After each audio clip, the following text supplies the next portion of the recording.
What if I told you that the most powerful men in the Jehovah's Witnesses religion aren't afraid of Satan, persecution, or the world outside? What if their greatest fear is you waking up? We are going to uncover hidden fears and anxieties that haunt the leadership of the Jehovah's Witnesses. Not the fears that they preach about on platforms, on JW broadcasting. The fears that they can never admit to anyone. And the terrifying impossibility of what happens when these fears come true. If you are new on this channel, my name is Dr. K. I invite you to sample many of the videos that are on this channel. Welcome to episode 1. 12 fears the Jehovah's Witnesses leaders are desperate to keep hidden. Let's begin with fear number 12. Worldly temptations and moral freedom. So what is the fear? The fear is that the members of the Jehovah's Witnesses will begin to enjoy the world out there. That they'll find freedom, joy, and purpose without their religious control. Why do they fear that? You have to understand that the worldview that the governing body of the Jehovah's Witnesses has created gives the organization power, which gives the idea that the world outside is wicked, corrupt, and doomed. And therefore, everyone in it who is not part of the Jehovah's Witnesses will be destroyed together with the world. And therefore, to be safe, you have to remain within the Jehovah's Witnesses organization, which is called Jehovah's organization. So while we eagerly await Jehovah's bringing his enemies to the end, very sobering point from James chapter 4 that you'll remember. Let's find James and what he writes here. James chapter 4, verse 4, adulteresses, do you not know that friendship with the world is enmity with God? Whoever, therefore, wants to be a friend of the world is making himself an enemy of God. So, what a clear warning. We don't want to have any friendship, whether socially or on social networks, with Jehovah's enemies. We're not friends of the world. We're Jehovah's friends. We're looking at him as our closest and most precious friend, and we never would want Jehovah to view us as an enemy. So, in conclusion, let's go back to that opening psalm that we looked at here. But the wicked will perish, the enemies of Jehovah will vanish like glorious pastures. Particularly, they will vanish like smoke. So I thought this would be a nice memory aid to this verse stay in the mind. Here's what Jehovah's promising.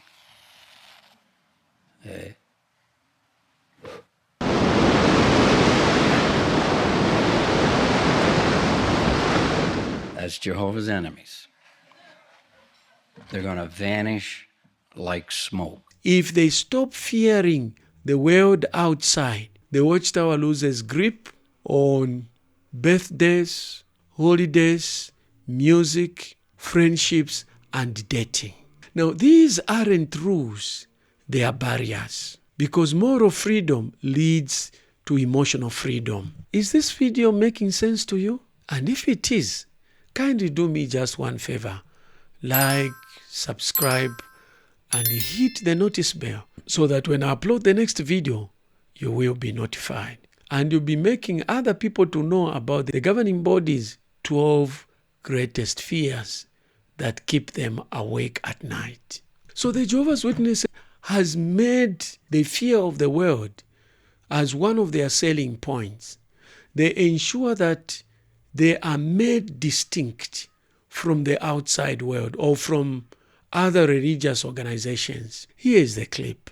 Another, we repudiate any form of prejudice, which is very divisive. We reject any form of nationalism. Well, those are just a few examples of how we can promote this oneness that Jehovah and Jesus love. And how different it is from the fragmented, visible part of Satan's organization. I mean, Satan's organization is fragmented nationally, racially, politically, socially, and every other way, isn't it? And evidently, apparently, obviously, the fragmented condition of the visible part of Satan's organization is a reflection of what exists in the invisible part of Satan's organization. See, Satan's a rebel. The demons are rebels. They are divisive, and you can be sure they have no unity among themselves. None between Satan and the demons, between the individual demons. But how we love this oneness, and as we contribute to it, and as we've had pointed out recently, we're one organization with an earthly part, a heavenly part, and as we contribute to this oneness, Jehovah and Jesus will love us and they will bless us. That's why people get surprised when they hear that they don't celebrate birthdays, they don't celebrate holidays, they don't salute the flag. They are restricted in terms of the kind of music they can listen to, who to date, what kind of books they can read, and the friendships that one can actually have. Here's the clip. The organization had so many strict rules, and you found them so difficult to follow, just not being able to read other material or the way you dress, all that stuff. But there are 8 million Jehovah's Witnesses in the world, right, supposedly. So most of them, I guess, are fine with those strict rules.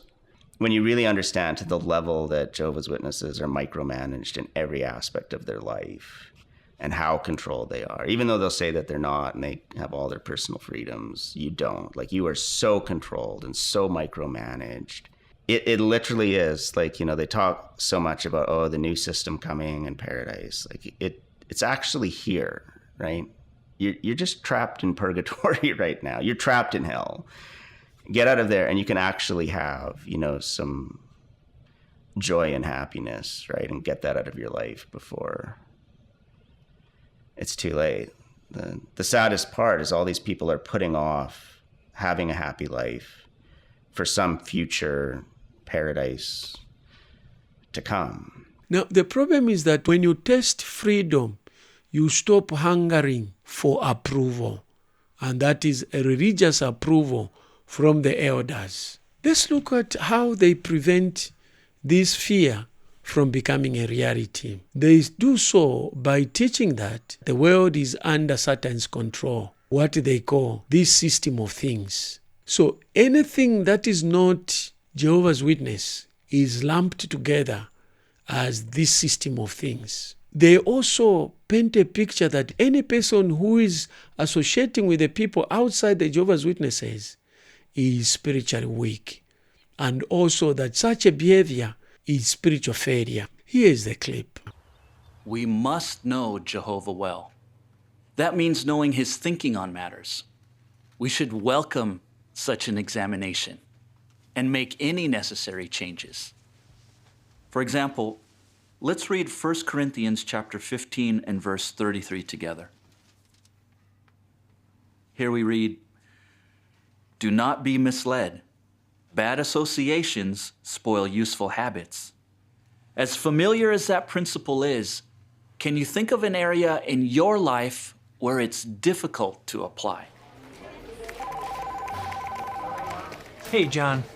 I know it's not your usual, but there's no one entertaining those clients tonight, so can you do it? Thanks. Great.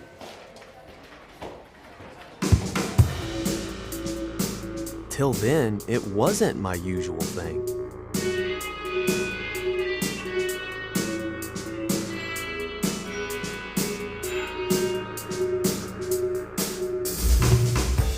But I need to support my family.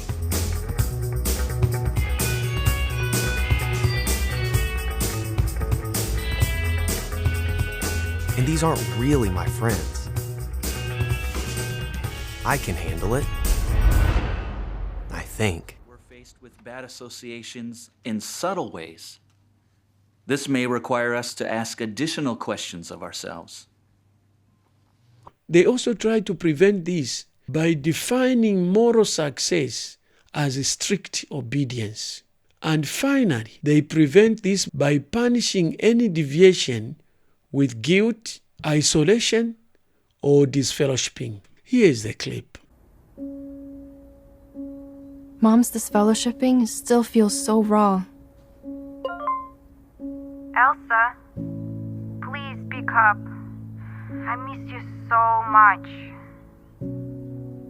I just want to hear your voice. It's such a struggle.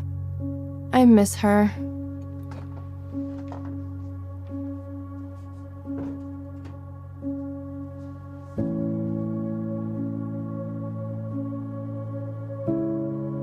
She taught me the truth, gave me a stable life. She was my closest friend.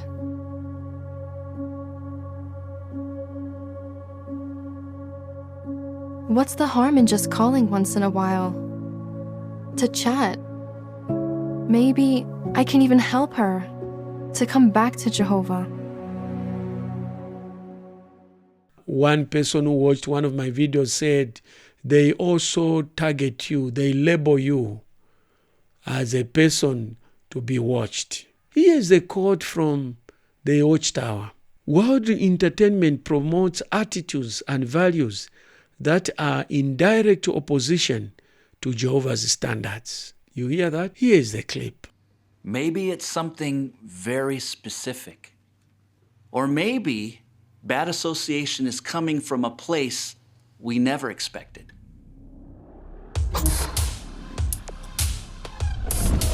I only join games with witness friends I know.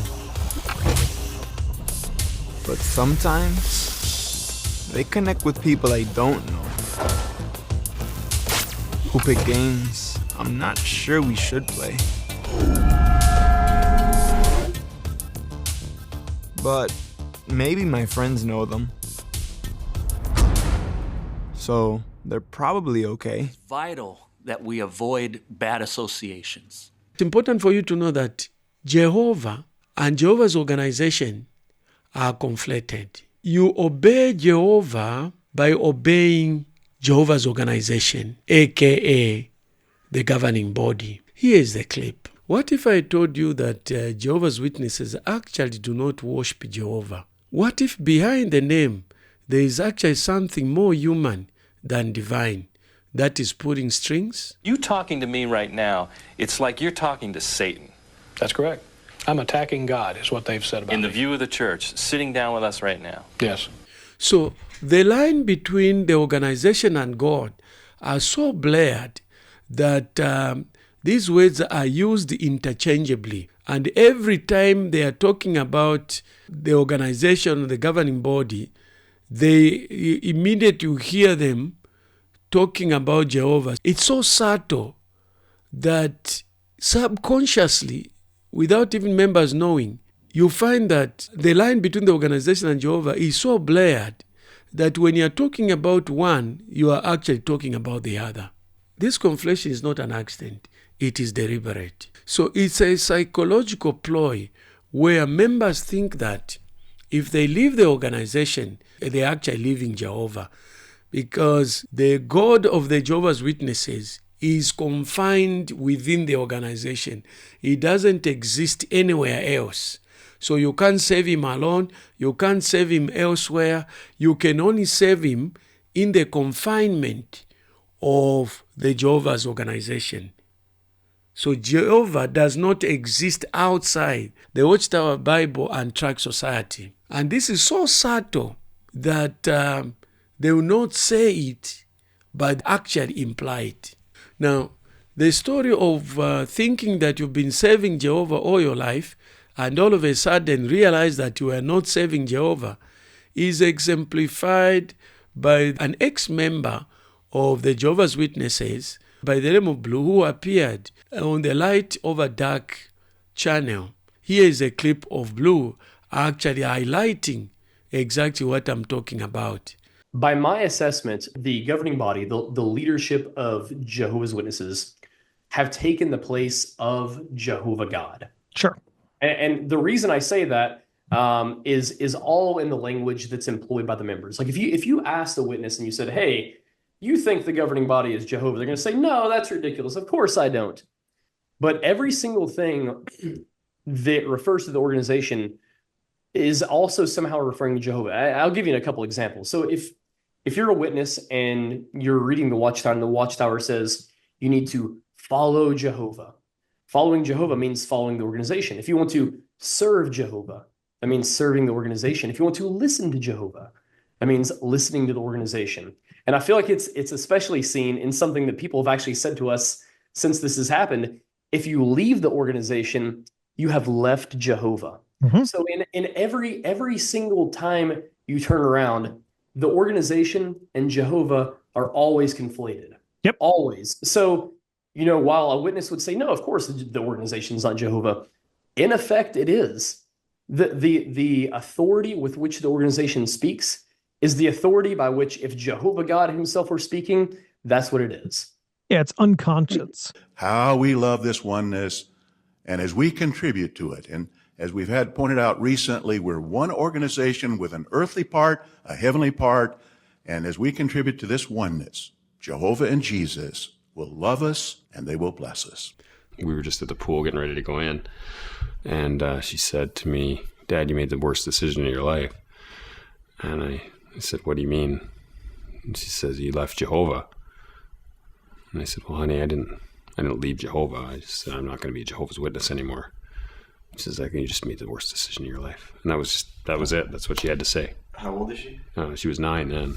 What they fear isn't sin, it's satisfaction. Because a satisfied member is a free one. There you are. That is the end of episode 1 about the 12 greatest fears of the governing body. If you have enjoyed this video, you've driven benefit from it, kindly do me a favor.